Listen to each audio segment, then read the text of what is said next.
దేవుని స్తోత్రం. చేరి వచ్చిన మీ అందరికీ యేసయ్య నామములో వందనాలు తెలియపరుస్తున్నాను. దేవుని వాక్యాన్ని మనం ధ్యానిస్తాం. ఈ దినం మనం ధ్యానించబోయే అంశం బ్యూటీ ఫర్ యాషెస్. బూడిదలకు బదులుగా పూలదండని దేవుడు మనకు అనుగ్రహిస్తున్నాడు. 61వ యెషయా 61వ అధ్యాయం 3వ వచనం చదువుదాం. యెషయా 61వ అధ్యాయం 3వ వచనం చదువుదాం. సియోనులో దుఃఖించే వారికి ధరింపజేయగలను, బూడిదకు ప్రతిగా పూదండను, దుఃఖములకు ప్రతిగా ఆనంద తైలమును, భారభద్రమైన ఆత్మకు ప్రతిగా స్తుతి వస్త్రమును వారికి ఇచ్చుటకును ఆయన నన్ను పంపి ఉన్నాడు. యెహోవా నన్ను మహిమపరుచుకున్నట్లు నీతి అను మస్తకి వృక్షములనియు యెహోవా నాటిన చెట్లనియు వారికి పేరు పెట్టబడింది. తలచి ప్రార్థన చేస్తాం. మా పరలోకపు తండ్రి, మీకు వందనాలు తెలియపరుస్తున్నాను. ఈ సమయంలో మీరు మాతో మాట్లాడమని ప్రార్థన చేస్తున్నాను. అయ్యా, మీ స్వరంని వెలుటకు మాకు సహాయం చేయండి. పరలోకపు తండ్రి, మా హృదయంని మేము తెలుస్తున్నాము తండ్రి. మాతో మాట్లాడండి, మమ్మల్ని మార్చండి. మీలా మమ్మల్ని మార్చండి యేసయ్య. మీ పోలికలో మమ్మల్ని మార్చండి. పరలోకపు తండ్రి, మా జీవితం మారాలి ప్రభువా. మాకు సహాయం చేయమని మీకే కృతజ్ఞతలు తెలియపరచుకొని యేసయ్య నామములో ప్రార్థిస్తున్నాం పరలోకపు తండ్రి. ఇక్కడ మనం చూస్తున్నాము, ఇది 61వ అధ్యాయం 1-2 వచనంలో మనం చదివినప్పుడు యేసయ్య అనే గురించి ఇక్కడ ప్రవచన వచనముగా రాయబడి ఉన్నది. యేసయ్య వచ్చినప్పుడు తను ఏం చేస్తారు, తను నమ్మిన ప్రజలకు ఏం చేస్తారు అనే కార్యాన్ని చెప్పుకొని వచ్చినప్పుడు చాలా విషయంలో ఇక్కడ మనం ధ్యానించడానికి చాలా విషయాలు ఉన్నాయి. నేను ఒక్క విషయంలో మాత్రమే మీతో పంచుకుంటాను. బూడిదకు బదులుగా పూదండల్ని అనుగ్రహించే దేవుడు. బూడిదంటే, ఆనాడు బూడిదని దేనికి వాడేవారంటే, ఉపవాసం ఉన్నప్పుడు తల మీద బూడిదని వేసుకొని బూడిదని వేసి బూడిద మీద కూర్చుంటారు. వాళ్ళు గోని పట్టని కట్టుకొని బూడిద మీద కూర్చుంటారు. అలాగ ఉపవాసం ఉండి ప్రార్థన చేసేవారు. అనగా తాము తగ్గించుకుంటారు. తమ మంచి వస్త్రంని తీసివేసి, రాజులైతే తమ వస్త్రంని చింపుకునేవారంట. గొప్పవారైతే, పెద్దవాళ్ళైతే, దేవుని సేవకులైతే తమ వస్త్రమును చింపుకునేవారంట. వాళ్ళు అలాగే చేసి బూడిద మీద కూర్చునేవాళ్ళు, బూడిదని తల మీద వేసుకునేవాళ్ళు. ఎందుకు అలాగ చేసేవారంటే, ఆనాడు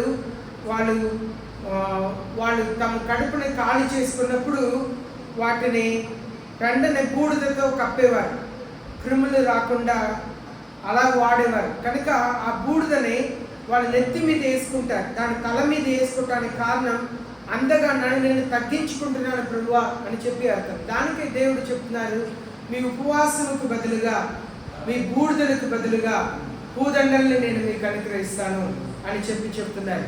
మన జీవితంలో కూడా మన దేవుని అద్భుత కార్యాన్ని చూడాలనేది మన అందరికీ ఆశ. మన జీవితంలో ఎన్నో ప్రాబ్లమ్స్, సమస్యలు ఉన్నాయి.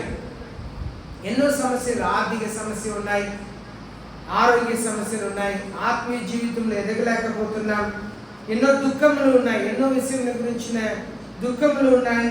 అలాగే షేమ్ అండ్ స్లాండర్, అనగా మనకి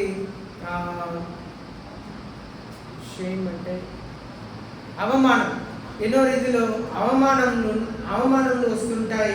అలాగే ప్రజలు మనల్ని ఏదైనా మాట్లాడవచ్చు, మనల్ని చెడ్డగా రివైల్ చేయవచ్చు, మలైజ్ చేయవచ్చు, మనల్ని చెడుగా మాట్లాడి మనల్ని బాధ పెట్టవచ్చు. వీటి అన్నిటి మధ్యలో మనకి దేవుడు చెప్పే మాట, మీ దుఃఖములకు బదులుగా నేను ఆనంద తైలం నేను మీకు అనుగ్రహిస్తాను, మీ బాధకు బదులుగా నేను పూదండల్ని మీకు అనుగ్రహిస్తాను అంటున్నాను. అలాగే మనం చూస్తుంటే యోహాను సువార్త 16వ అధ్యాయం 33వ వచనంలో యేసయ్య చెప్పారు, you will have tribulation in this world. ఈ లోకంలో మీకు సమస్యలు ఉంటాయి, శ్రమలు ఉంటాయి అని చెప్తున్నారు. క్రైస్తవులు యేసయ్యను నమ్ముకోండి, మీకు శ్రమలు ఉండదు అని చెప్తున్నారంటే మిమ్మల్ని మోసపరుస్తున్నారని అర్థం. కనుక మనం నమ్మవలసిన ఒక సత్యం ఏంటంటే, మనకి దేవుడు నేర్పిస్తున్న ఒక సత్యం ఏంటంటే, మనకు సమస్యలు వస్తాయి, దేవుని పిల్లలకు దుఃఖములు వస్తాయి, దేవుని పిల్లలకు బాధలు వస్తాయి. అవి అంతా కూడా దేవుని పిల్లలకు వస్తాయి. కానీ దేవుని పిల్లలు మన విశ్వాస జీవితంలో మనం నిలబడవలసిన వారమై ఉన్నాం. యోహాను సువార్త 16:33 చదువుదాం. ఆయనను మీకు సమాధానం కలిగినట్లు ఈ మాటలు మీతో చెప్తున్నాను. లోకంలో మీకు శ్రమ కలుగును, ఆయనను ధైర్యం తెచ్చుకొనుడి, నేను లోకమును జయించి ఉన్నానని. నేను లోకంని జయించి ఉన్నాను అంటున్నారు యేసయ్య. నేను లోకంని జయించి ఉన్నాను. కనుక మీకు శ్రమలు వస్తాయి. యేసయ్య చెప్పిన మాట, దేవుని పిల్లలందరికీ కూడా శ్రమలు వస్తాయి. మనకు శ్రమలు లేకుండా మన సంతోషమైన జీవితంలో యేసయ్య ప్రామిస్ చేయలేదు. మన పాత నిబంధనలైనా సరే, కొత్త నిబంధనలైనా సరే, దేవుని సేవకులకి, ప్రవక్తలకు రాని సమస్య అనేది లేదు, రాని అవమానం అనేది లేదు. అందరికి అవమానములు, ఎన్నో అవమానములు, నిందలు, సమస్యలు వస్తూనే ఉన్నాయి. కనుక దేవుని పిల్లలు అందరూ కూడా సమస్యలు వస్తాయి, కష్టములు వస్తాయి. నాకు ఆశ్చర్యమైన విషయం ఏంటంటే, పేదరి యోహాను దేవాలయానికి వెళుతున్నారు. అప్పుడు ఒక కుంటివాడు వాళ్ళ దగ్గర భిక్ష అడుగుతున్నారు.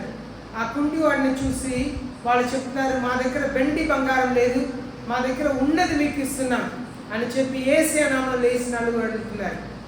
దేవాలయానికి వెళుతున్నారు, వాళ్ళ దగ్గర డబ్బు లేదు. ఒకవేళ యేసయ్య ఆశీర్వాదంలో ప్రజలకు మాట్లాడి ఉన్నట్లయితే నిజముగా ధనవంతులుగా ఉండవలసింది క్రైస్తవులే, ఆశీర్వాదకరమైన జీవితంలో జీవించేవారు క్రైస్తవులే.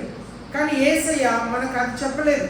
యేసయ్య మనకు చెప్పింది శ్రమలు, కష్టములు, అవమానములు, నిందలు, బాధలు, దుఃఖములు, దీని గురించి యేసయ్య చెప్పి ఉన్నారు.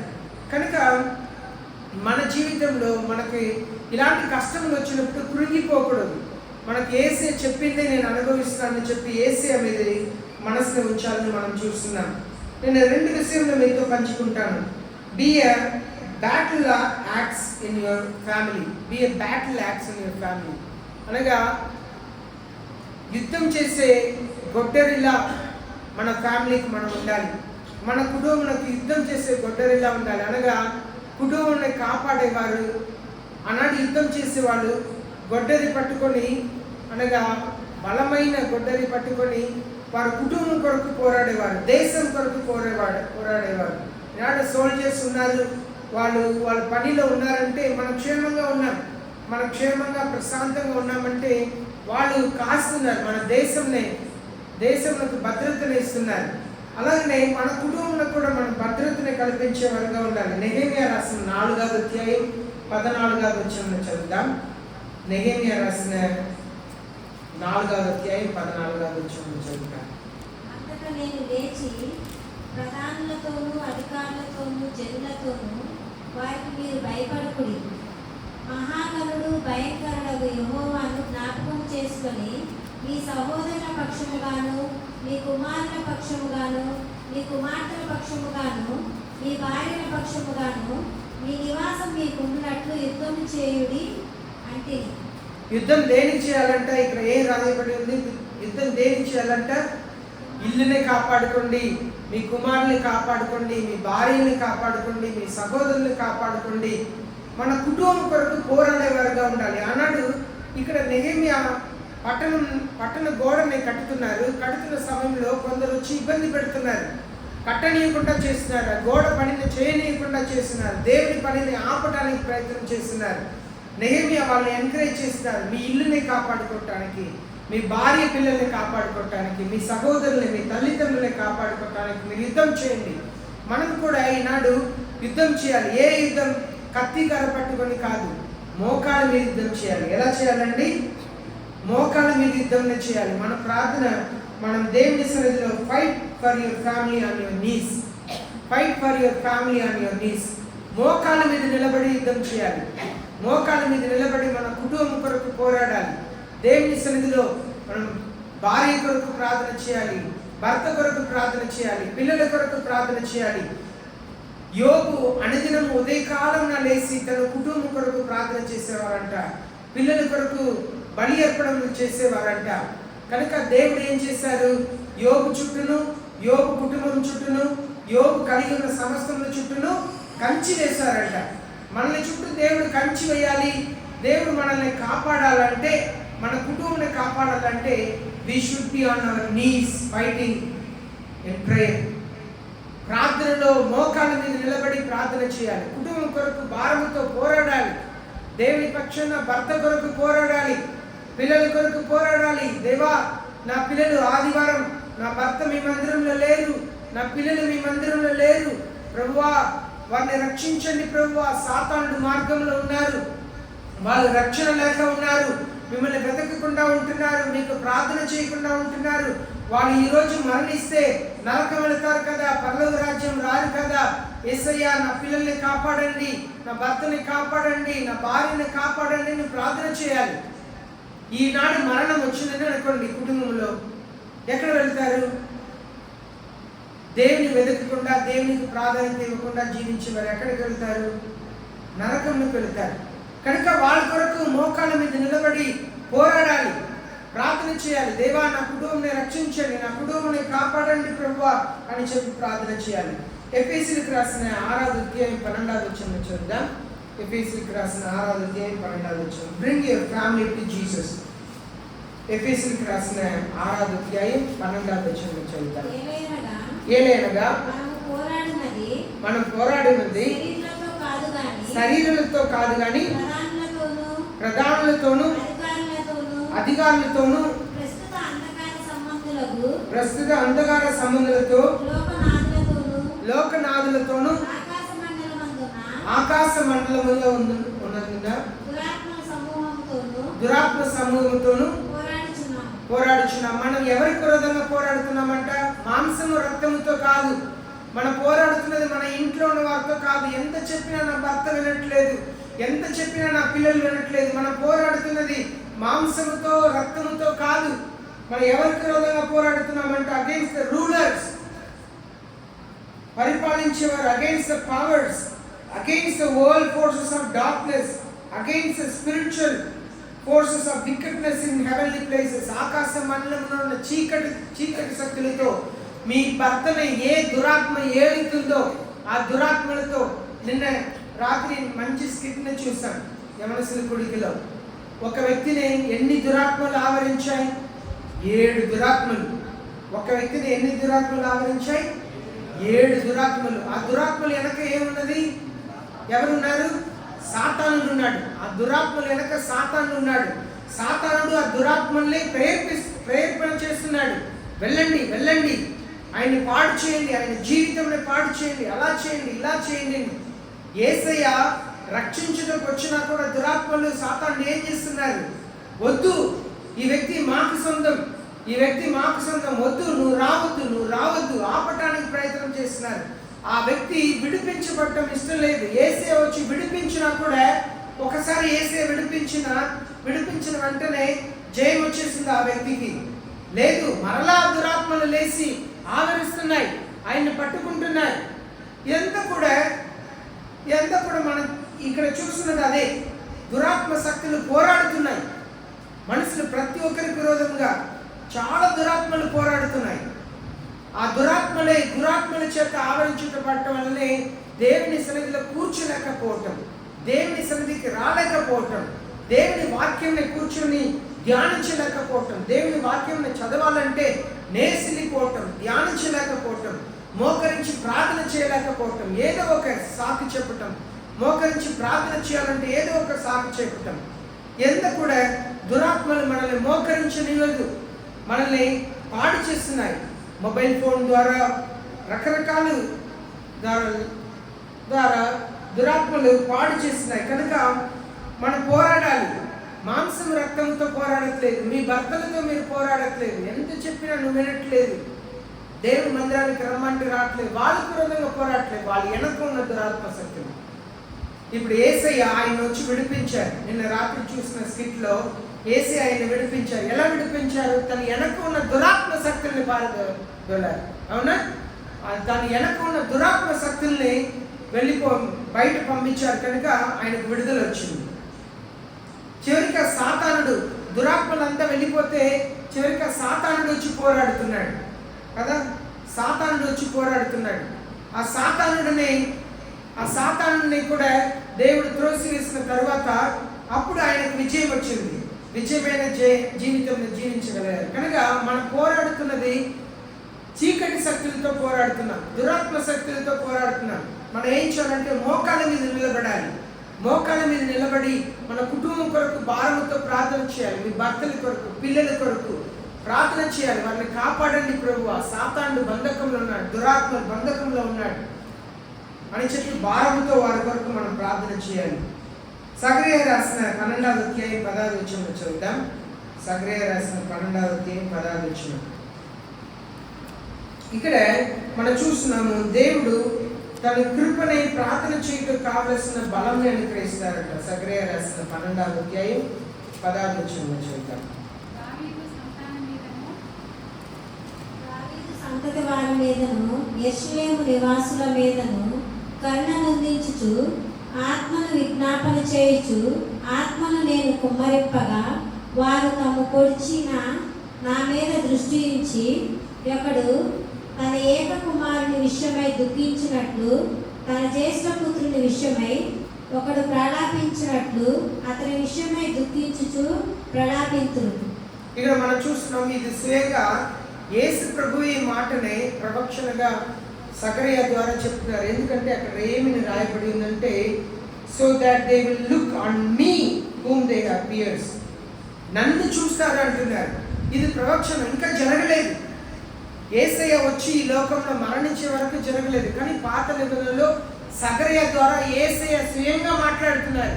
నన్ను చూస్తారు అంటున్నారు. యేసయ్య స్వయంగా ప్రవక్షణగా సకరియా ద్వారా మాట్లాడుతున్నారు. I pour out on the house of David and the habitation of Jerusalem. I will pour out the spirit of grace and supplication. కృపను ప్రార్థన చేసే వరం నేను ఇస్తాను. ఇక్కడ మనం యోహాను సువార్త 1వ అధ్యాయంలో చూస్తున్నాము, the truth and grace came through Jesus Christ. కృప సత్యం యేసయ్య ద్వారానే ఈ లోకంలో మనకు వచ్చిందండి. యేసయ్య చెప్తున్నారు, నేను కృపను అనుగ్రహిస్తాను, ప్రార్థన చేయటకు శక్తిని అనుగ్రహిస్తాను, ప్రార్థన చేయటకు వరంని ఇస్తాను. మనం మోకాళ్ళ మీద నిలబడి పోరాడాలి. సాతానుడు మిమ్మల్ని ఆవరించి ఉన్నప్పుడు ఎలా ప్రార్థన చేయగలుగుతారు? కనుక మోకాళ్ళ మీద నిలబడాలి.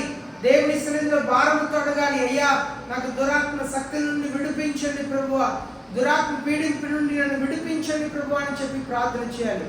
ద చోసన్ అనే మూవీలో మగధలేన మరియా ఆమె జీవితంని ఒక రోమా సైనికుడు పాడు చేయటం వలన ఆమె విభచార జీవితంని కొనసాగించడం మొదలు పెడుతుంది. ఆమె మందు తాగటం, పురుషులు ఉన్న చోట్ల వెళ్ళి మందు తాగటం, విభచార జీవితంని జీవిస్తుందంట.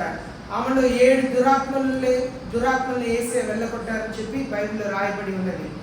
ఆమె జీవితంని యేసయ్య ఆశ్చర్యంగా వచ్చి మార్చాలా.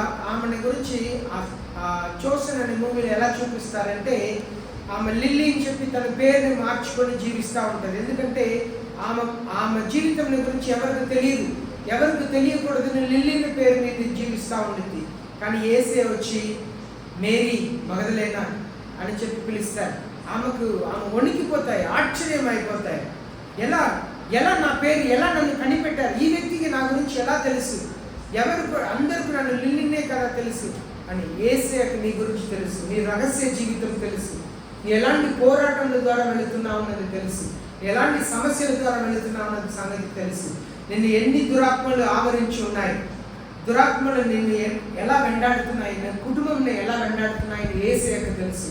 కనుక నువ్వు దేవుని సన్నిధిలో అడగాలి, దేవా నన్ను కనికరించినప్పుడు. కొన్నిసారి ఆశ్చర్యంగా ఉండింది, దేవుని దగ్గర రాకుండానే కొందరిని యేసయ్య వెతికి వెళ్ళారు. మగధలేన మరియని యేసయ్య వెతికి వెళ్ళారు. మగధలేన మరియని యేసయ్య వెతికి వెళ్ళారు. వాస్తవంలో ఆ చోసన్ మూవీలో ఎలా చూపిస్తారంటే, పురుషులైన మెన్ని శిష్యులుగా పిలవక ముందే మొట్టమొదటిసారిగా మగధలేన మరియని యేసయ్య దర్శిస్తారు. పురుషుల్ని నా శిష్యుడిగా రండి అని చెప్పి పిలవక ముందు యేసయ్య మగధలేన మరియని వెళ్ళి ఒక స్త్రీకే యేసయ్య ప్రాధాన్యత ఇచ్చారు, ఒక శిష్యురాలుగా చేరుటం. కనుక ఆమెకే చివరిగా ఒక అద్భుతకరమైన పునరుత్థానం పొందిన తర్వాత కూడా ఆమెకే దేవుడు ఒక కృపణ ఇచ్చారు, ఆ సువార్తను ప్రకటించే కృపణ ఇచ్చారు. కనుక మన కుటుంబం, మన పరిస్థితి అంతా దేవుడికి తెలుసు. మన కుటుంబం కొరకు భారముతో ప్రార్థన చేయాలి. మన కుటుంబాన్ని రక్షించుకున్నట్టుకు ప్రయాసపడాలి. Be a battle axe in your family. యుద్ధం చేసే ఖడ్గంని చేతిలో పట్టుకొని, అక్కడ నెహెమియా రాసిన గ్రంథంలో మనం చదువుతున్నాము, వాళ్ళు ఎలా పని చేస్తున్నారంట, సగం మంది వాళ్ళు కత్తి పట్టుకొని కాపాడుతుంటారంట, మిగిలిన వారు గోడ కడుతుంటారంట. గోడ కట్టేవారు కూడా ఒక చేతిలో ఖడ్గంని పట్టుకొని ఇంకా ఒక చేతితో పని చేస్తుంటారంట. మనం మన కుటుంబం కొరకు పని చేయాలి ఒక చేతితో, ఇంకా ఒక చేతితో ప్రార్థన చేయాలి. అనగా మనం ప్రార్థన లేకుండా మన కుటుంబాన్ని రక్షించుకోవాలి, కాపాడుకోవాలంటే అది అసాధ్యం. కనుక కుటుంబం కొరకు భారంతో ప్రార్థన చేయాలి. పిల్లలు అనుకోవచ్చు, తల్లిదండ్రులే మన కొరకు ప్రార్థన చేయాలి అని అనుకోవచ్చు. పిల్లలు మీరు మీ తల్లిదండ్రుల కొరకు ప్రార్థన చేయాలి. సండే స్కూల్ పిల్లలు చాలాసారి సండే స్కూల్ అయిపోయిన తర్వాత పాస్టర్ గారు ప్రార్థన చేయండి అంటారు. అందరూ వారి తండ్రులందరూ కూడా త్రాగుబోతులే. ఆ తండ్రులందరూ కూడా త్రాగుబోతులే.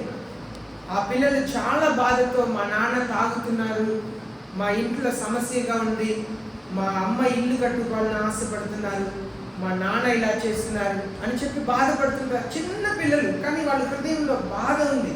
మా నాన్న రోజు తాగి సమస్య చేస్తున్నారు, మా నాన్న తాగటం వల్లనే ఇంట్లో డబ్బు లేకపోతుంది, మేము కష్టపడటానికి మా తండ్రియే కారణం. చిన్న చిన్న పిల్లలు. నేను యవనస్తుల కంటే సండే స్కూల్కి వచ్చే చిన్న పిల్లల గురించి నాకు వాళ్ళ కుటుంబం గురించి బాగా తెలుసు. కనుక పిల్లలు మీ తల్లిదండ్రుల కొరకు ప్రార్థన చేయాలి. భారంతో తల్లిదండ్రుల కొరకు ప్రార్థన చేయాలి. మా తండ్రిని రక్షించండి ప్రభువా, మా తండ్రిని మార్చండి ప్రభువా, మా తల్లికి మంచి జీవితం ఇవ్వండి ప్రభువా.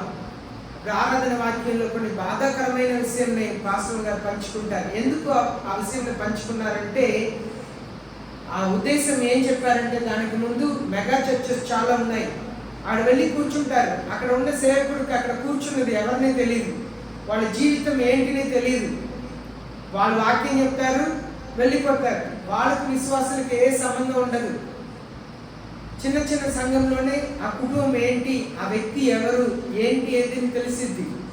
పెద్ద పెద్ద సంఘంలో సేవకులకి అక్కడ కూర్చున్న వాళ్ళు గుంపుతో వెళుతారు, అక్కడ దేవుని ఆరాధిస్తారు, ప్రార్థన చేసుకుంటారు, వచ్చేస్తారు. కానీ వాళ్ళ జీవితాన్ని మార్చుకోవటానికి అక్కడ అవకాశం ఉండదు.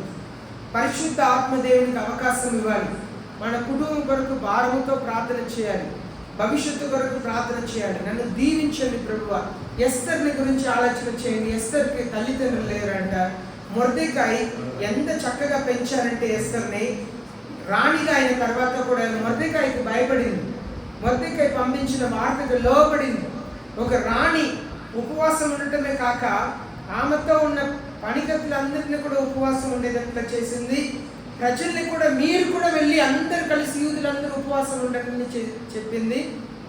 ఆమె జీవితం ఎంతగా ఆశీర్వదించబడింది. ఎస్తర్ని ఆమె వయసులో రాణిగా చేయుటకు దేవుడు వస్తిని ఆ స్థానం నుండి తీసివేసి ఎస్తర్ని అక్కడ తీసుకొచ్చారు. కనుక యవనస్తులు, మీ జీవితం కొరకు మీరు ప్రార్థన చేయాలి.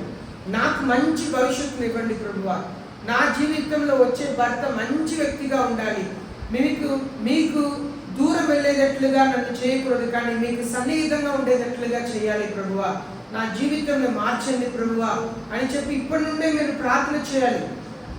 సంఘంలో ప్రార్థన చేస్తున్నారు, మా అమ్మ ప్రార్థన చేస్తున్నారు అని చెప్పి ఉండకూడదు. ఇప్పటి నుండే మీ జీవితం కొరకు ప్రార్థన చేయాలి. ఎలాగ ఎస్తర్కి మంచి భవిష్యత్తును వేసే ఇచ్చారో మొర్దెకాయ్ ఇవ్వలేని, మొర్దెకాయ్ ఊహించి ఉంటే అలాంటి భవిష్యత్తు ఇచ్చి ఉంటారా ఎస్తర్కి? అంత ఉన్నతమైన భవిష్యత్తు వచ్చేదా? లేదు. మొర్దెకాయ్ ఊహించలేని ఒక భవిష్యత్తుని దేవుడు ఎస్తర్కి దాచి ఉంచారు. ఒకవేళ మీరు ఆలోచన చేయండి, రాజభవనం నుండి అధికారులు, సైనికులు వచ్చి అందమైన అమ్మాయిలందరినీ కూడా తీసుకెళ్తున్నారు. ఎస్తర్ సంతోషంగా వెళ్ళి ఉంటుంది అనుకుంటున్నారా? సంతోషంగా వెళ్ళి ఉంటుంది అనుకుంటున్నారా? లేదు, సంతోషంగా వెళ్ళి ఉండదు. కానీ అక్కడ వెళ్ళిన తర్వాత పరిస్థితులన్నింటినీ కూడా తనకు సాధంగా మార్చుకుంది. 127 దేశాలని పరిపాలిస్తున్న రాజానే తనకు అనుకూలంగా మార్చుకుంది. కనుక మీరు యవనస్తులు ఇప్పటి నుండే ప్రార్థన చేయాలి. ఒకవేళ మీ అమ్మ నాన్న డబ్బు పోగు చేసి పెట్టుకొని ఉండకపోవచ్చు, మీ దగ్గర డబ్బు లేకపోవచ్చు, మీ తల్లిదండ్రులు మీ కొరకు ఏమి చేయకపోవచ్చు, కానీ మీరు మీ భవిష్యత్తు కొరకు ప్రార్థన చేయాలి. నా కొరకు ఎవరు డబ్బు పోగు చేసి పెట్టలేదు, నా కొరకు ఎవరు డబ్బు పోగు చేసి పెట్టలేదు. కానీ దేవుడు నాకు, కుటుంబంని, పిల్లల్ని, భవిష్యత్తును ఇచ్చారు. కనుక మనం దేవుని మీద ఆధారపడాలి. మీకైనా అమ్మ నాన్న ఉన్నారు, నాకు ఎవరు లేక హాస్టల్లో చదివి వచ్చి నేను జాబ్ చేస్తున్నాను. కనుక మనం దేవుని సన్నిధిలో ప్రార్థన చేయాలి. దేవా, నాకు మంచి జీవితం ఇవ్వండి ప్రభువా, నా జీవితంని ఆశీర్వదించండి ప్రభువా అని భారంతో ప్రార్థన చేయాలి. మీ కుటుంబంలో మీ తల్లిదండ్రుల కొరకు కూడా మీరు ప్రార్థన చేయాలి. అప్పుడు దేవుడు మిమ్మల్ని ఆశీర్వదిస్తారు. మీకు ఎక్కువ ప్రార్థన చేసినప్పుడు అసాధ్యమైన కార్యాన్ని దేవుడు చేస్తారు. అసాధ్యమైన కార్యాన్ని చేస్తారు. ఎక్కువ ప్రార్థన చేయాలి. చల్లపల్లి ప్రాంతంలో ఆ చర్చిలో ఏమి లేని కుటుంబాలకి దేవుడు మంచి కుటుంబం ఇచ్చారు. అవునండి, ఏమి లేని, వాళ్ళ దగ్గర డబ్బు లేదు, ఏమి లేదు, మహాపేదరికం. కానీ వెతికి వచ్చి పెళ్లి చేసుకున్నారు. మంచి జీవితంలో దేవుడు ఇచ్చారు అమ్మాయి. కనుక సంఘాన్ని చూసి, ఆ సంఘంని చూసి దేవుడు వాళ్ళకి మంచి భవిష్యత్తును ఇచ్చారు. కనుక మీరు కూడా బాగా ప్రార్థన చేయాలి. సంఘంతో పాటు ప్రార్థన చేయాలి. యవనస్తులు కూడా ప్రార్థన చేయాలి. మీ తల్లిదండ్రుల కొరకు ప్రార్థన చేయాలి. మీ తోబుట్టుల కొరకు ప్రార్థన చేయాలి. అదే నెహెమ్యా అక్కడ చెప్తున్నారు.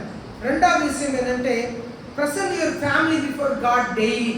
ప్రతిదినము కూడా మన కుటుంబాన్ని దేవుని సన్నిధికి తీసుకురావాలి. ప్రతిదినము కూడా మన కుటుంబాన్ని దేవుని సన్నిధికి తీసుకురావాలి. నేను ఆ ప్రార్థనని ప్రతిదినము కూడా చేస్తాను. నా భార్యని, నా పిల్లల్ని దేవుని దగ్గర సమర్పిస్తాను. ఎందుకంటే యోబు ప్రార్థన చేయగా దేవుడు యోబు చుట్టూను, వారి కుటుంబం చుట్టూను కంచి వేస్తారంట. కనుక మీరు ప్రార్థన చేయగా మీ కుటుంబం చుట్టూ దేవుడు కంచి వేస్తాడు. ఇక్కడ చూస్తున్నాం, మత్తయి రాసిన 9వ అధ్యాయం 1 నుండి 8 వచనంలో చూస్తున్నాము. మత్తయి రాసిన 9వ అధ్యాయం 1 నుండి 8 వచనంలో, paralytic man was brought to Jesus. ఒక పక్షవాతం కలిగిన వ్యక్తిని ఆ కుటుంబస్తులు యేసే దగ్గర తీసుకొచ్చారు. ఆ మత్తయి 9వ అధ్యాయం అక్కడ చదివితే, ఒక కుటుంబం ఆ పక్షవాతం కలిగిన వ్యక్తిని యేసే దగ్గర తీసుకొచ్చారు. యేసే వెంటనే ఆయన చూసి చెప్తున్నారు, కుమారుడా, నీ పాపములు క్షమించబడ్డాయి. అక్కడ ఆయనకి ఎందుకు పక్షవాతం వచ్చిందని మనం చూస్తున్నామంటే, ఆయన చేసిన పాపమును బట్టి చూస్తున్నాం. 2వ వచనంలో చూస్తే, your sins are forgiven, take courage, your sins are forgiven.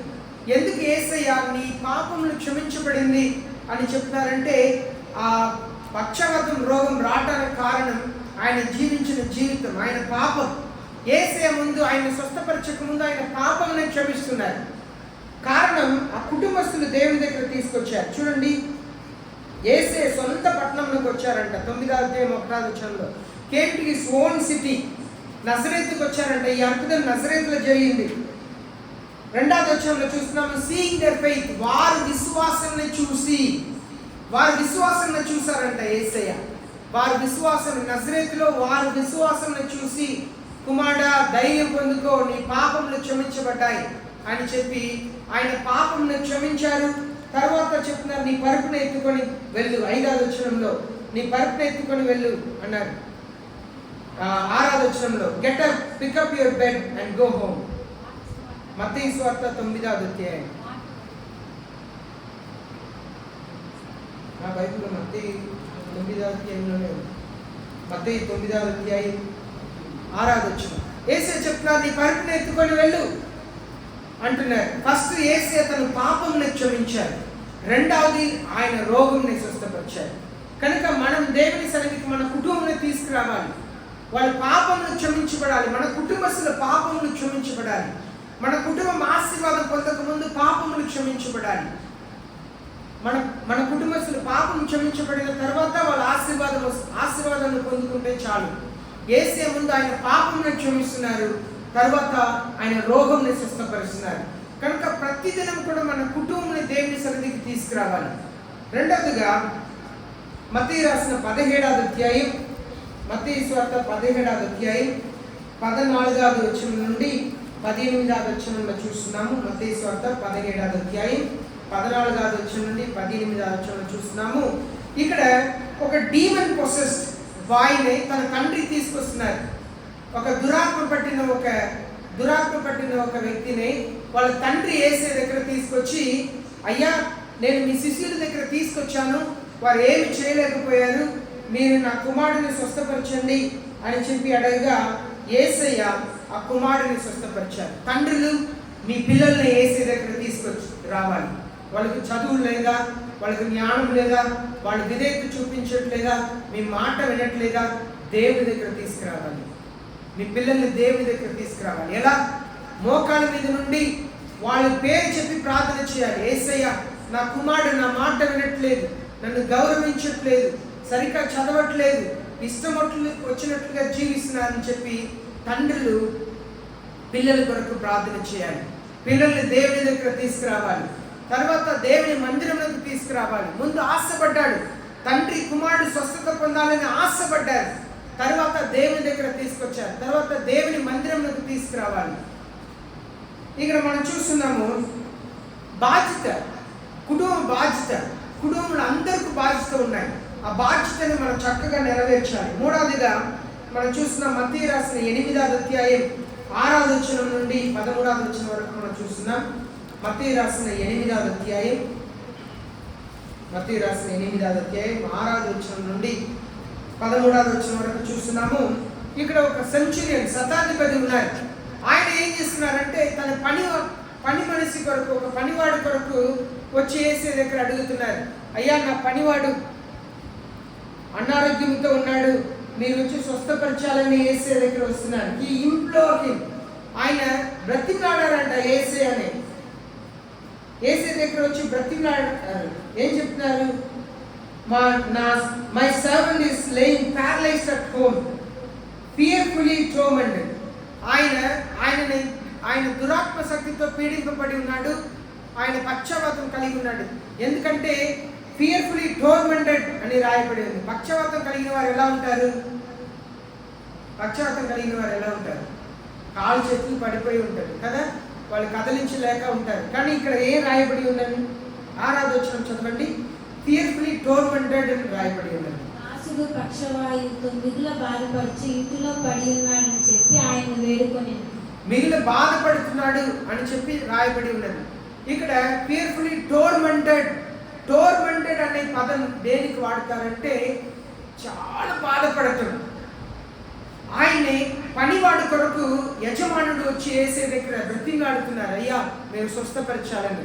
ఇప్పుడు యేసయ్య అన్న ఇంటికి నేను వస్తానని చెప్తే వెంటనే ఆయన చెప్తున్నారు, అయ్యా, నా ఇంటికి మీరు వచ్చేటప్పుడు నేను అర్హుని కాదు, మీరు ఒక మాట చెప్పండి, ఆయనకు స్వస్థత కలుగుతుంది అంటున్నారు.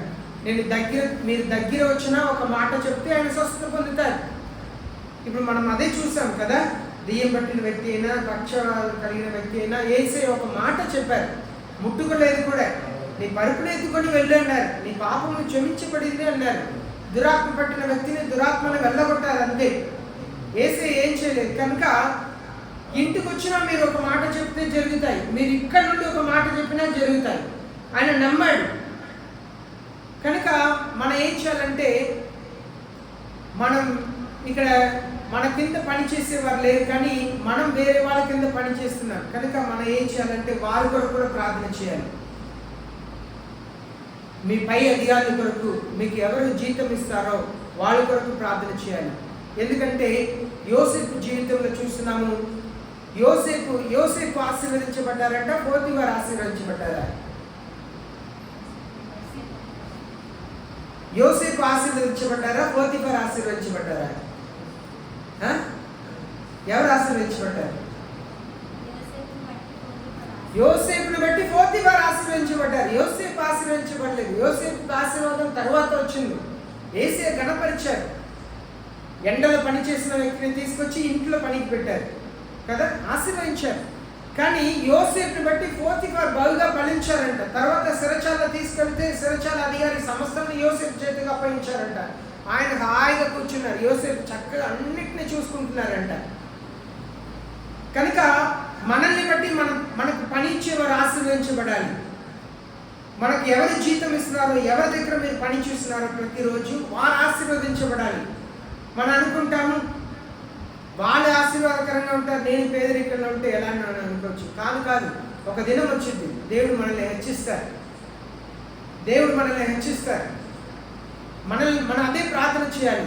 మన పై వాళ్ళని ఆశీర్వదించమని ప్రార్థన చేయాలి. దేవా, నన్ను నా అధికారిని ఆశీర్వదించండి, నాకు పైన ఉన్న వారిని ఆశీర్వదించండి, నాకు జీతం ఇచ్చే వారిని ఆశీర్వదించండి. వాళ్ళు గుర్తించేటట్టు లేకపోవచ్చు, కానీ దేవుడు గుర్తిస్తారు. ఇప్పుడు లాభాన్ని ఆశీర్వదించబడటానికి లాభాన్ని కారణమా, యాకోబు కారణమా?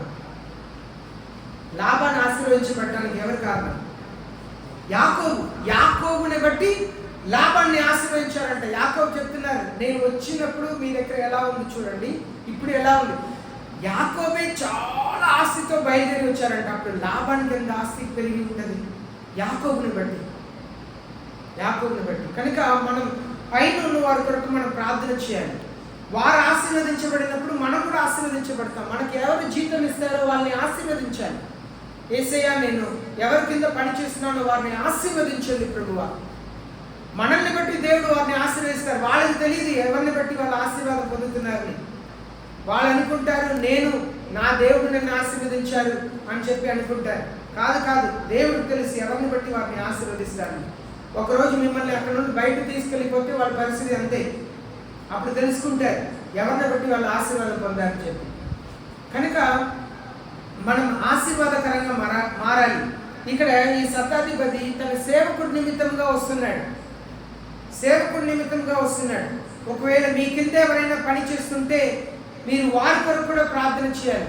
వారి క్షేమంని కోరాలి, వారి మేలుని కోరాలి. అప్పుడు యేసయ్య ఆశీర్వదిస్తారు.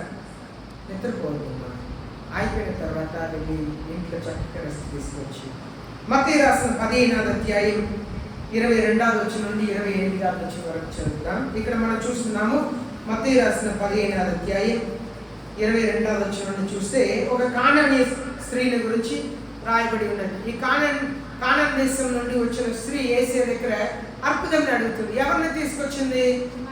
కుమార్తెని తీసుకురాలేదు. కుమార్తె ఇంట్లోనే ఉందంట. కుమార్తె కొరకు యేసయ్య దగ్గర వచ్చింది. కుమార్తె పక్షంలో ప్రార్థన చేయటకు యేసయ్య దగ్గర వచ్చింది. యేసయ్య దగ్గర వచ్చి తను తాను తగ్గించుకుంది. ఎంతగా తను తాను తగ్గించుకుందంటే యేసయ్య చెప్తున్నారు, అమ్మ పిల్లలు రొట్టెల్ని తీసి కుక్కలు కేయటం పద్ధతి కాదు అంటే, పిల్లలు తింటప్పుడు కింద పడే ముక్కల్ని కుక్క పిల్లలు తింటాయి కదా అని చెప్పగా యేసయ్య ఆమె విశ్వాసంను మెచ్చుకొని యేసయ్య ఆమె కుమార్తెని బాగు చేశారు. కనుక మనం ఏం చేయాలంటే మన పిల్లల కొరకు మనం ప్రార్థన చేయాలి. ఎలాగూ ఈ తల్లి కుమార్తె కొరకు యేసయ్య దగ్గర వచ్చిందో, తల్లులు మీ కుమార్తెల కొరకు ప్రార్థన చేయాలి. మీ కుమార్తెకు మంచి భవిష్యత్తు కావాలా? అమ్మ మంచి భవిష్యత్తు కావాలా? ప్రార్థన చేయాలి. తల్లులు ప్రార్థన చేయాలి. భారంతో ప్రార్థన చేయాలి. నా కుమార్తెకు నాకంటే మంచి భవిష్యత్తు కావాలి ప్రభువా, నాకంటే బాగుండాలి ప్రభువా, నాలా కష్టపడకూడదు ప్రభువా. దేవుని దగ్గర ప్రార్థన చేయాలి. ఈ తల్లి ఎలాగూ కుమార్తె కొరకు దేవుని దగ్గర వచ్చిందో అలాగే మీరు మీ కుమార్తె కొరకు దేవుని దగ్గర వెళ్ళాలి. దేవుని దగ్గర ప్రార్థన చేయాలి. భారంతో అడగాలి, నా పిల్లల్ని దీవించండి ప్రభు అని అడగాలి. మనం చూస్తున్నాము, live in the presence of God to receive oil of gladness. మనం దేవుని సన్నిధిలో జీవిస్తున్నప్పుడు దేవుడు సంతోషంగా అనుగ్రహిస్తాడు. హెబ్రీయులకు రాసిన 1వ అధ్యాయం 9వ వచనం చదువుదాం. హెబ్రీయులకు రాసిన 1వ అధ్యాయం 9వ వచనం చదువుదాం.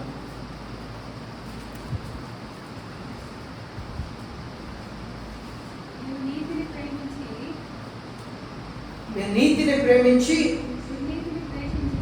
దుర్నీతిని ద్వేషించుతివి. అందుచేత దేవుడు నీ తోటి వారి కంటే నిన్ను హెచ్చించినట్లు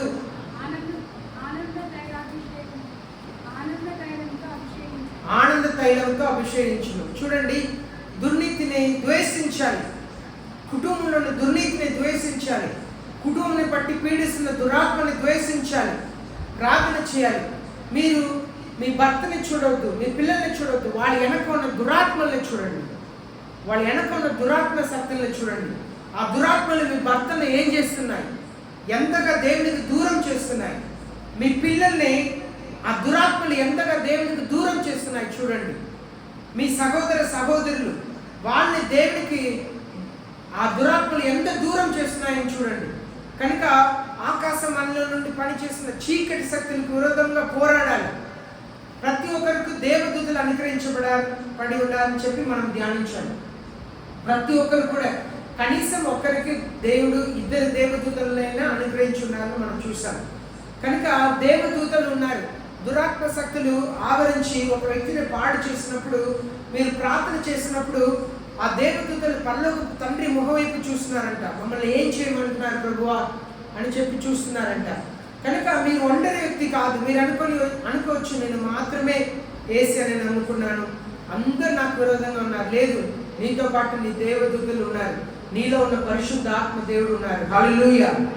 నీలో పరిశుద్ధ ఆత్మ దేవుడు ఉన్నారు. నువ్వు ఒంటరి వ్యక్తి కాదు. ప్రార్థన చేసేటప్పుడు, మనుషుల్ని ఎదుర్కొంటున్నప్పుడు, శరీర మాంసంలో విరోధంగా నువ్వు పోరాడుతున్నప్పుడు, నీ బంధువుల మధ్యలో, స్నేహితుల మధ్యలో, నీ కుటుంబంలో నిలబడినప్పుడు నేను ఒక్క వ్యక్తి అని అనుకోవద్దు. నీలో ఉన్న దేవుడు ఈ లోకంలో ఉన్నవారి కంటే గొప్పవాడు. నీలో ఉన్న దేవుడు గొప్ప దేవుడు. కనుక నువ్వు చిన్న వ్యక్తి కాదు, ఒంటరి వ్యక్తి కాదు. పరిశుద్ధ ఆత్మ దేవుడు మీలో ఉన్నారు. కనుక మీరు సాతాను కంటే గొప్పవారు మీలో ఉన్నారు. కనుక మీరు ఒంటరి వ్యక్తి కాదు. మిమ్మల్ని ఆనంద తైలంతో వేసి అభిషేకిస్తారంటే ఎప్పుడు దుర్నీతిని ద్వేషించినప్పుడు. హల్లెలూయా, హల్లెలూయా. ఆనంద తైలంతో అభిషేకిస్తారంట. అంటే సంతోషంలో ఇస్తారు. కుటుంబంలో సంతోషంలో కలిగచేస్తారు. కుటుంబంలో ఆశీర్వాదంలో కలిగచేస్తారు. నెమ్మదిగా కలిగచేస్తారు. పనుకుంటే నెమ్మదిగా నిద్రపోతారు. ఆశీర్వాదం అనుగ్రహిస్తారు యేసయ్య. ఆనంద తైలంతో అభిషేకించడం అంటే యేసయ్య ఎక్కడ వెళ్ళినా నవ్వుతా ఉంటున్నారా? అది కాదు. ఆనంద తైలంతో అభిషేకించాలంటే ఎన్ని శోధనలు, ఎన్ని కష్టాలు వచ్చినా మనసు నిబ్బరంగా ఉండగలుగుతాం. నా దేవుడు నాకున్నారు. ఎన్ని కష్టాలు వచ్చినా నా దేవుడు నాకు తోడున్నారు. అదే ఆనంద తైలంతో అభిషేకించబడటం అంటే. మన దేవుని దగ్గర మన పిల్లల్ని తీసుకురావాలి. Display the glory being planted by him yielding fruits. మనం ఏం చేయాలంటే నాటపడిన చెట్టు వలె ఫలించాలి. కిందకు వేరుతని పైకి ఫలించాలి. ఫలం ఇచ్చే చెట్టులా మనం ఉండాలి. మన కుటుంబం ఫలం ఇవ్వాలి. మన కుటుంబాన్ని చూసినప్పుడు ఫలం ఇచ్చే చెట్టులా ఉండాలి. మన కుటుంబాన్ని చూసినప్పుడు ఏ కుటుంబం మీరు వాక్యం వింటున్నారు, మరలా ఇలా తిరుగుతున్నారేంటి, దేవునికి అయిష్టమైన కార్యం చేస్తున్నారేంటి అన్నట్లుగా ఉండకూడదు. మన కుటుంబాన్ని చూస్తే ఆశీర్వదించబడిన కుటుంబంగా చూడాలి. ఆశీర్వాదం అంటే చాలా డబ్బు కలిగిన కుటుంబంగా, కారు బంగ్లా కలిగిన వ్యక్తి అలా కాదు. ఆశీర్వదించే కుటుంబం అంటే దేవుని వెతికే కుటుంబం, ప్రార్థించే కుటుంబం, దేవుని భయభక్తి కలిగిన కుటుంబం, సంతోషం కలిగిన కుటుంబం. సంతోషం అనేది డబ్బు ద్వారా మాత్రమే వచ్చేది కాదు. డబ్బు ఉంటే సంతోషం ఉంటుంది, కానీ అది నిరంతరమైనది కాదు. పరలోకపు తండ్రి అనుగ్రహించే సంతోషం. డబ్బు లేకపోయినా సంతోషంగా ఉంటాం. డబ్బు లేకపోతే బయట వెనక ఆనంద తైలంతో దేవుడు అభిషేకిస్తే మనం ఎలా ఉంటాం తెలుసా? జోబులో డబ్బు ఉండదు, కానీ మన దగ్గర వచ్చి అప్పు అడుగుతారు ప్రజలు. అంటే బయట మనం ఉన్నవర్లా కనపడతాం. హల్లెలూయా. బయట వాళ్ళకి మనం ఉన్నవర్లా కనపడతాం. వీళ్ళ దగ్గర చాలా ఉంటుంది అన్నట్లా మన దగ్గర ఏమి ఉండదు. మనల్ని ఆనంద తైలంతో అభిషేకించారు కనుక మనం గుండెదనంగా కనిపిస్తాం బయట, మన దగ్గర ఏమీ లేకపోయినా. అది దేవుడు చేసే కార్యం. అది దేవుడు చేసే కార్యం.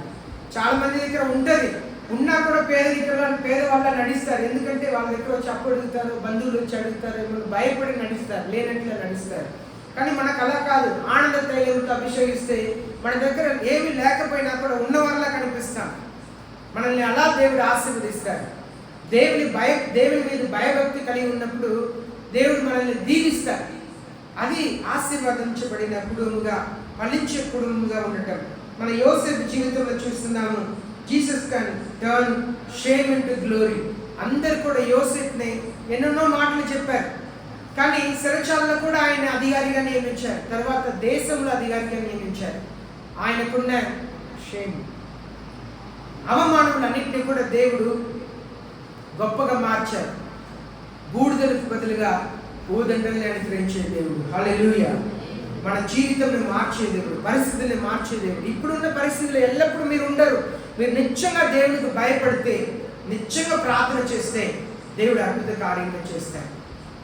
నిత్యంగా దేవునికి భయపడండి, దేవునికి భయపడండి, నిజంగా ప్రార్థన చేయండి. మీ పరిస్థితి ఎల్లప్పుడూ ఇలా ఉండదు. మిమ్మల్ని ఉన్నతమైన స్థానంలో దేవుడు కూర్చోబెడతారు. అందరు మీ బంధువుల మధ్యలో మిమ్మల్ని హెచ్చిస్తారు, మిమ్మల్ని గణపరుస్తారు. మీ పరిస్థితి అన్నింటినీ కూడా యేసయ్య మారుస్తారు. యోసేపుని ఆశీర్వదించిన దేవుడు మన దేవుడు మిమ్మల్ని కూడా ఆశీర్వదిస్తారు. కానీ మీరు దేవునికి ప్రాధాన్యత ఇవ్వాలి, దేవుని వెతకాలి. తర్వాత చూస్తున్నాము, జీసస్ కెన్ గివ్ ఫ్యామిలీస్ మనం చూస్తున్నాము ఐగుప్తు దేశంలో మందరసానులు నర్సులు వాళ్ళు దేవునికి భయపడ్డారంట. 3 పర్యాయం రాయబడి ఉంది. వాళ్ళు దేవునికి భయపడ్డారు. కనుక దేవుడు వారికి కుటుంబం ఇచ్చారంట. ఫ్యామిలీస్ వారి కుటుంబాన్ని ఆశీర్వదించాలని అర్థం. భర్త చేసే పనిని దేవుడు ఆశీర్వదించి ఉంటారు. వాళ్ళు సంపాదించి తీసుకొస్తే అది నిలిచి ఉండేది. ఈనాడు మనం సంపాదించే డబ్బు నిలిచి ఉండట్లేదంటే మన జీవితం అలాగే ఉంటుంది. నెలలు తరబడి, సంవత్సరాల తరబడి ఏమి ఉండట్లేదు, ఆశీర్వాదమే ఉండట్లేదు. అప్పు తీసుకుంటానే ఉంటున్నాం, అప్పు తీసుకుంటానే ఉంటున్నాం. మనం కష్టపడి సంపాదిస్తున్నాం, అది నిలవట్లేదు, ఆశీర్వాదకరంగా ఉండట్లేదు. అప్పు తీసుకున్నప్పుడే కట్టడం ఆశీర్వాదమే, అది మంచితనం. కానీ మనకు నిలవాలి. అప్పు కట్టడానికి కూడా దేవుడు కృపణ ఇవ్వాలి. మనకు ఆశీర్వాదం రావాలి, కుటుంబం ఆశీర్వదించబడాలి, సమృద్ధి అయిన ఆహారం తినాలి, కొరత లేకుండా జీవించాలి, మనల్ని వేసి ఆశీర్వదించాలి. క్రమంగా మనం వర్ధిల్లాలి, ఆశీర్వాదకరమైన జీవితంలోనికి వెళ్ళాలి. కనుక దేవునికి భయపడ్డారంట. ఐగుప్తు దేశంలో ఆ మాందరసానులు దేవునికి భయపడగా దేవుడు వారికి కుటుంబం ఇచ్చారని దేవుని వాక్యం రాయబడింది. కనుక మనందరినీ కూడా కుటుంబంలో దేవుడు ఆశీర్వదించాలని ఆశపడుతున్నారు. మన కుటుంబాన్ని ఆశీర్వదించాలని ఆశపడుతున్నారు. కానీ ఆశీర్వాదాన్ని పొందుకోవటానికి తగిన జీవితాన్ని కూడా మనం జీవించాలి. మనం చాలా విషయంలో ధ్యానించాం. ప్రార్థన, అన్నిటికీ కారణం ప్రార్థన. ఎక్కువ ప్రార్థన చేయాలి. గంటల తరబడి ప్రార్థన చేయమని చెప్పట్లేదు, ఎల్లప్పుడూ ప్రార్థన చేయమన్నారు. ఎడదేక ప్రార్థన చేయమన్నారు. ఎడదేక మనం చేసిన పని శ్వాసిస్తూ ఉన్నాం. మనం ఏం చేసినా, మనం నిద్రపోయినా కూడా మనం శ్వాసిస్తూనే ఉన్నాం. ఏది చేసినా మన శ్వాస ఆగట్లేదు. అలాగే మన ప్రార్థన ఉండాలి, మన మనసులో ప్రార్థన చేయాలి. నిన్నటి దినం ఒక మీటింగ్కి వెళ్ళాను. అక్కడ మీటింగ్లో ఒక పాస్టర్ గారి మాటలు చెప్తున్నారు. వాళ్ళు బయలుదేరి రావటానికి పెట్రోల్ పోయటానికి ఏమీ లేదంట. అప్పుడు దేవుడు ఆశ్చర్యంగా ఒక కార్యం చేశారంట. వాళ్ళు బయలుదేరి రాగలిగారంట. అప్పుడు ఆయన ఒక మాట చెప్పారు, దేవుని సేవకుల దగ్గర ఏమి ఉండదు, కానీ తగిన సమయంలో దేవుడు ఇస్తారని చెప్పి. నేను ఒక చిన్న మాట చెప్పాను, అవును ఇస్తే అద్భుతం చేస్తారు. నిజంగా నా దగ్గర లేదు. 15 minutesలో దేవుడు నాకు అద్భుతం చేశారు. 15 నిమిషాల్లో నా అవసరతని దేవుడు తీర్చారు. మనం నమ్మాలి, మనం విశ్వసించాలి. మన దేవుడు గొప్ప దేవుడు. ఒక్కొక్కరికి ఒక్కొక్క రీతిలో అద్భుతం చేస్తుంటారు. మన దేవుడి మీద ఆధారపడాలి. దేవా, నా అవసరతను తీర్చండి, నన్ను ఆశీర్వదించండి, నా కుటుంబాన్ని ఆశీర్వదించండి, నా పిల్లల్ని ఆశీర్వదించండి, మా పిల్లలకు మంచి భవిష్యత్తుని ఇవ్వండి ప్రభువా. మాకంటే ఉన్నతమైన స్థానంలో మా పిల్లలు ఉండాలి ప్రభువా. యేసయ్య డబ్బు ఇచ్చి ఆశీర్వదిస్తారు, ఉద్యోగం ఇచ్చి ఆశీర్వదిస్తారు. మనల్ని మేలైన స్థానంలో ఉంచాలనేది దేవుని యొక్క ఆశ. మీ అప్పులంతా దేవుడు తీర్చి మిమ్మల్ని ఉన్నతమైన స్థానంలో ఉంచాలనేది దేవుని ఆశ. ప్రార్థన చేసేవాడిని, దేవునికి భయపడేవాడిని. యోసేపు ఐగుప్తు దేశంలో ఉన్నారు, అమ్మా నాన్న లేరు, అన్నలు అస్సలు దేవునికి భయపడరు, అడిగేవారు కూడా ఎవరు లేరు. కానీ ఆయనకు ఉండే ఒకే భయం, నా దేవుడు ఇక్కడ ఉన్నారు, నా దేవుడు నన్ను చూస్తున్నారు. ఎండలో పని చేసినప్పుడు ఏసే చూస్తున్నారు, వారి ఇంట్లో పనికి పెట్టినప్పుడు ఏసే చూస్తున్నారు. భయపడ్డారు, నమ్మకంగా ఉన్నారు, తనకిచ్చిన పనిలో నమ్మకంగా ఉన్నారు. చెరచాల్లో తీసుకెళ్తే అక్కడ కూడా ఒక ఉద్యోగం ఇచ్చారు, అక్కడ కూడా నమ్మకంగా ఉన్నారు. దేశంలో అధికారిగా పెట్టారు, మీకు మంచి ఉద్యోగం ఇస్తారు, మిమ్మల్ని వేసి ఆశీర్వదిస్తారు, మిమ్మల్ని ఉన్నతమైన స్థానంలో దేవుడు ఉంచడమే దేవుని యొక్క చిత్తం, మీ కుటుంబాన్ని ఆశీర్వదించడమే దేవుని యొక్క చిత్తం. కానీ మీరు ఏం చేయాలి? ఎలా ప్రార్థన చేయాలి? భారముతో ప్రార్థన చేయాలి. మనకు యోసేపు గురించి ఎన్నిసార్లు ప్రార్థన చేసినా రాయబడలేదు. యోసేపు ప్రార్థన గురించి ఏమి రాయబడలేదు. అంత దేవునికి భయపడే వ్యక్తి ప్రార్థన చేయగా ఉంటారా? మన బైబిల్ ఎక్కడ కూడా యోసేపు ప్రార్థన చేసినట్లుగా రాయబడలేదు. అంత మాత్రం ఆయన ప్రార్థన చేయని వ్యక్తియా? లేదు, బాగా ప్రార్థన చేసి ఉంటారు. శరచర్లో కూడా అందరు పడుకుంటే మోకరించి ప్రార్థన చేసి ఉంటారు, ఒంటరిగా కూర్చొని ప్రార్థన చేసి. ఇదంతా చూసే అధికారి ఆయన గొప్ప స్థానంలో పెట్టి ఉంటారు. పోతిఫారు ఇంట్లో పనిచేసి ఇంటికి వచ్చిన తర్వాత ఆయన ప్రార్థన చూసి పోతిఫారుకు చెప్పి ఉంటారు, ఈయన ప్రార్థన చేయడానికి మాత్రమే నోరు తెరిచారు. యోసేపు అనే మూవీలో ఆయన అమ్మేవాళ్ళు ఆయన అమ్మేవారు ఇలా చెప్తారు, ఈయన జపించుటకు మాత్రమే నోరు తెరుస్తాడు అని చెప్పి అమ్ముతారు ఆయన్ని, యోసేపుని. కనుక బైబిల్లో ఎక్కడ యోసేపు ప్రార్థన గురించి రాయబడలేదు, కానీ ప్రార్థన చేసే వారిని యేసే ఆశీర్వదిస్తారు. దేవునికి భయపడే వారిని యేసే ఆశీర్వదిస్తారు.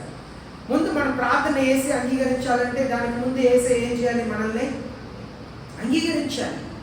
మనల్ని అంగీకరిస్తేనే మన ప్రార్థనను అంగీకరిస్తారు. మనల్ని యేసే అంగీకరించాలంటే దానికి తగిన జీవితంలో మనం జీవించాలి. కనుక యేసే మిమ్మల్ని ఆశీర్వదించును గాక, మీ కుటుంబాన్ని ఆశీర్వదించును గాక, మీ ప్రార్థనని ఆలకించి మీ సమస్యలను యేసే పరిష్కరించును గాక, మీ పిల్లలకు మంచి జీవితంలో యేసే అనుగ్రహించును గాక.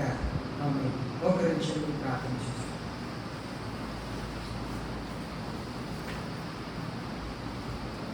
మోకరించండి, ప్రార్థన చేస్తామన్న వెంటనే మీ కొరకు మీరు ప్రార్థన చేయాలి. నన్ను దీవించండి, నా భర్తను దీవించండి, నా పిల్లల్ని దీవించండి, నాకు మంచి భవిష్యత్తును ఇవ్వండి ప్రభువా. నా జీవితం ఇలా ఉండకూడదు, ప్రశ్నకరంగా ఉండకూడదు. ఏమైంది? భవిష్యత్తు ఏమైంది? డబ్బు ఏమి బాగు చేసి పెట్టలేదు, ఏమి లేదు. కానీ దేవుడు ఉన్నతమైన స్థానంలో కూర్చోబెట్టకు సామర్థ్యం, ఉన్నతమైన భవిష్యత్తును ఇచ్చుటకు సామర్థ్యం, మీ పిల్లల్ని ఆశీర్వదించడానికి సామర్థ్యం, పిల్లలకు జ్ఞానం ఇచ్చడానికి సామర్థ్యం, గొప్ప కార్యం చేయడానికి సామర్థ్యం. దేవునికి భయపడేవారిని, ప్రార్థించేవారిని ఘనపరుస్తారు. మహాప్రేమ కలిగిన మా పరమ తండ్రి, మీ పాదములనే మా కుటుంబంలో సమర్పిస్తాం. మమ్మల్ని మీ పాదంలో సమర్పిస్తున్నాం. మీకు భయపడేవారుగా, మిమ్మల్ని ప్రేమించేవారుగా మమ్మల్ని మార్చండి. ప్రార్థన చేసేవాళ్ళుగా మమ్మల్ని మార్చండి. బూడిదలకు బదులుగా భూదండలు ఇస్తానని చెప్పారు. మా బ్రతుకుని మార్చుతానని మీరు చెప్తున్నారు కదా, మేము నమ్ముచున్నాము తండ్రి. మా బ్రతుకుని మార్చే దేవుడు, మా పరిస్థితుల్ని మార్చే దేవుడు, మమ్మల్ని ఆశీర్వదిస్తారని మేము నమ్ముచున్నాం.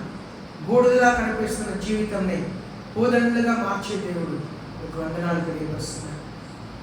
అద్భుతం చేయండి, మా కుటుంబాన్ని ఆశీర్వదించమని యేసుక్రీస్తు నామములో ప్రార్థిస్తున్నాం పరలోకపు తండ్రి. దేవుని స్తోత్రం.